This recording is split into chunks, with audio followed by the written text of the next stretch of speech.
পারমাণবিক শক্তিধর উত্তর কোরিয়া। এর নেতা কিম জং উন সরাসরি মিসাইল হামলার হুমকি দিয়েছেন যুক্তরাষ্ট্র ও ইসরায়েলের বিরুদ্ধে।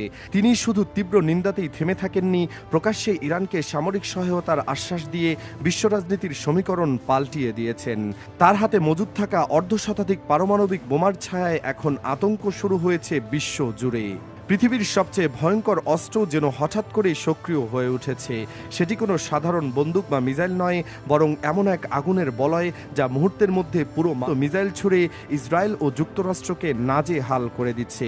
কিন্তু এই যুদ্ধের সবচেয়ে বড় টার্নিং পয়েন্টটি ঘটেছে মধ্যপ্রাচ্যে নয়, বরং হাজার হাজার কিলোমিটার দূরে পূর্ব এশিয়ার দেশে উত্তর কোরিয়ায়।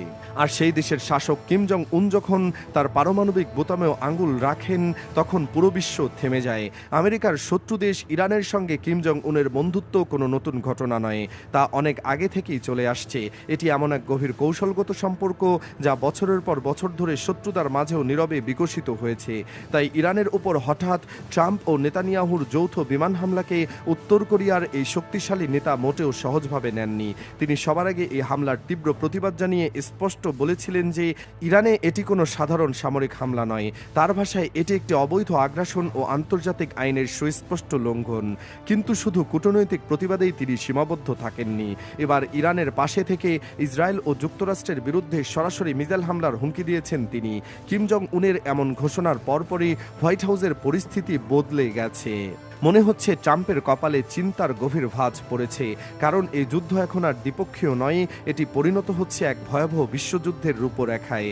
একদিকে যুক্তরাষ্ট্র ও ইসরায়েলের পক্ষে অবস্থান নিয়েছে পারমাণবিক শক্তিধর ফ্রান্স, ইতালি, জার্মানি সহ পশ্চিমা বিশ্বের মোড়লরা। অন্যদিকে ইরানের পাশে পারমাণবিক শক্তিধর রাষ্ট্র চীন ও উত্তর কোরিয়ার অবস্থান যুদ্ধের গতিপথ একেবারেই অন্যদিকে মোড় নিচ্ছে। কিম জং উন স্পষ্ট জানিয়েছেন, আমেরিকা ও ইসরায়েল বরাবরই অন্য দেশে অযথা গ্যাংস্টারের মতো গুন্ডামি করে থাকে। তারা যেন আন্তর্জাতিক আইন নিজেদের পকেটে রেখেছে, আর তাই তাদের কাছ থেকে ভালো কিছু আশা করা বোকামি।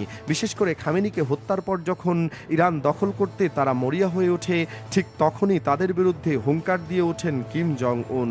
তিনি জানিয়েছেন এবার ইরানকে সাহায্য করতে তিনি তার সামরিক ভান্ডার থেকে আধুনিক মিসাইল পাঠাতে চান।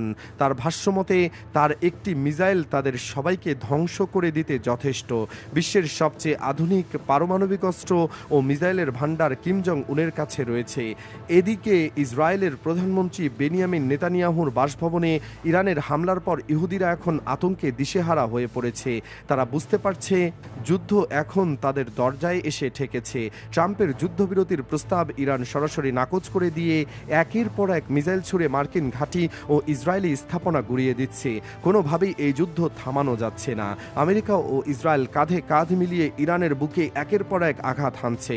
তেহরানের আকাশে চলছে যুদ্ধ বিমানের ধোঁয়া, মাটিতে পড়ছে বোমার ছাই।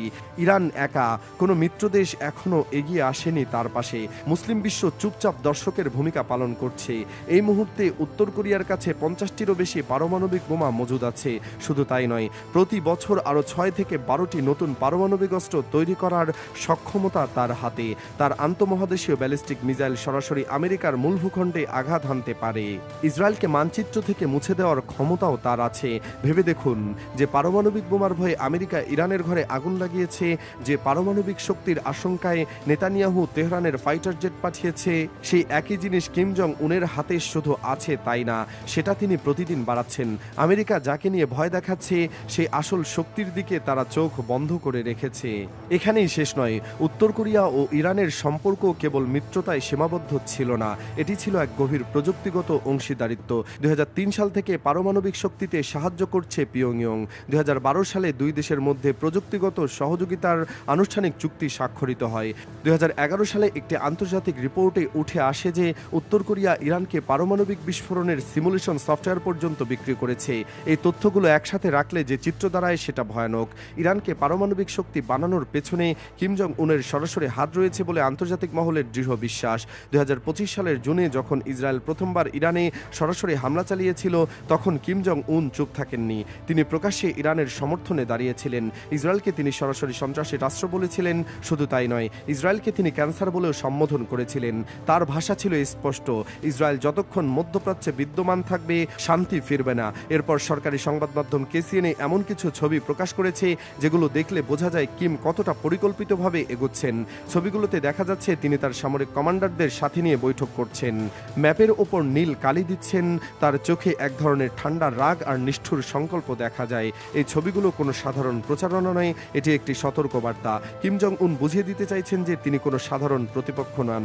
তিনি মাটির নিচে লুকিয়ে থাকা এক আগ্নেয়াস্ত্র, যেটি যে কোনো মুহূর্তে ফাটতে পারে। তিনি ইরানকে একা ফেলে যাচ্ছে না। তার কৌশল স্পষ্ট, আমেরিকাকে দুই ফ্রন্টে যুদ্ধ করতে বাধ্য করা, একদিকে মধ্যপ্রাচ্য, অন্যদিকে পূর্ব এশিয়া। এই পরিস্থিতিতে বিশ্বনেতারা দিশেহারা হয়ে পড়েছেন। জাতিসংঘ নীরব ভূমিকা পালন করছে। কেউ জানে না কিম জং উন কখন তার রেড বাটন টিপবেন, আর সেই বোতাম টিপলে পৃথিবীর ইতিহাস চিরতরে বদলে যাবে। মানুষ মানুষের বিরুদ্ধে দাঁড়াবে না, বরং টিকে থাকার লড়াইয়ে নেমে পড়বে।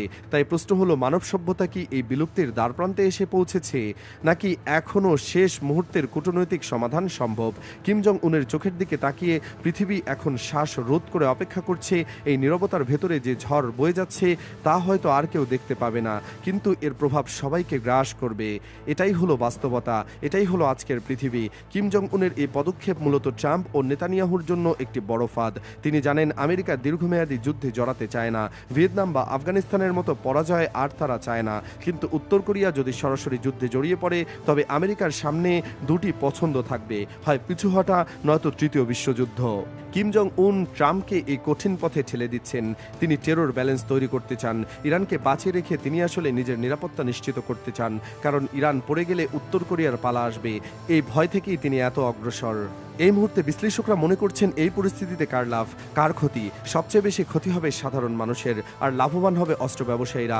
যুদ্ধ তাদের জন্য এক ব্যবসায়িক পণ্য, কিন্তু এই ব্যবসার দাম যে মানুষ দিতে বাধ্য হচ্ছে তা হারহিম করা। আমেরিকা ও ইসরায়েল মনে করেছিল ইরানকে সহজে দমন করা যাবে, কিন্তু তারা ভুল হিসাব করেছে। তারা ভুলে গেছে ইরান একা নয়, তার পেছনে একটি পারমাণবিক শক্তিধর রাষ্ট্র দাঁড়িয়ে আছে। এই ভুলের মাসুল তাদের দিতে হবে মূল্যবান প্রাণ দিয়ে। এখন সবচেয়ে বড় প্রশ্ন হলো, ট্রাম্প কি কিম জং উনের হুমকিকে গুরুত্ব দেবেন, নাকি তিনি আরও বেপরোয়া হয়ে ইরানে আবারও বোমা ফেলবেন? যদি ফেলেন, তবে কিম জং উন তার হুমকি বাস্তবে রূপ দেবেন কিনা তা নিয়ে কোনো সন্দেহ নেই। আর তা হলে শুরু হবে সেই চূড়ান্ত বিপদ। পৃথিবী হয়ে যাবে এমন এক জায়গা যেখানে আর কোনো বিজয় থাকবে না, থাকবে কেবল ধ্বংস। ভেবে দেখুন আসল জায়গাটা। কিম জং উন বুঝতে পারছেন, ইরানের পারমাণবিক কর্মসূচি যদি শেষ হয়ে যায়, ট্রাম্পের উৎসাহ বাড়বে। তখন পরের টার্গেট হবে উত্তর কোরিয়া।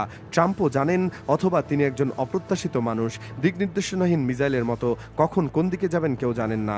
এমন একজন মানুষের হাতে পারমাণবিক অস্ত্র থাকা মোটেও নিরাপদ নয়। তিনি জানেন আজ হোক বা কাল ট্রাম্প তার পারমাণবিক শক্তি নিয়ে প্রশ্ন তুলবেই। তাহলে কি এটাই সেই হিসাব? ট্রাম্পকে ঠেকাতে কিম খামেনিকে বাঁচাতে আসছেন। পূর্বে না কেবল মধ্যপ্রাচ্য, পূর্বে পুরো পৃথিবী। কিম চুপ আছেন, কিন্তু তার হাতের রিমোটে 50টি পারমাণবিক বোমা অপেক্ষা করছে। পৃথিবী অপেক্ষা করছে শ্বাস বন্ধ করে। এই অনিশ্চয়তা, এই আতঙ্ক আর এই রহস্য কবে কাটবে? আকাশে কালো মেঘ জমছে, আর মাটিতে শোনা যাচ্ছে বিস্ফোরণের গর্জন। মানুষের চোখে এমন আতঙ্ক আর অনিশ্চয়তা, শুধুই অপেক্ষা কখন নেমে আসবে চূড়ান্ত বিপদ।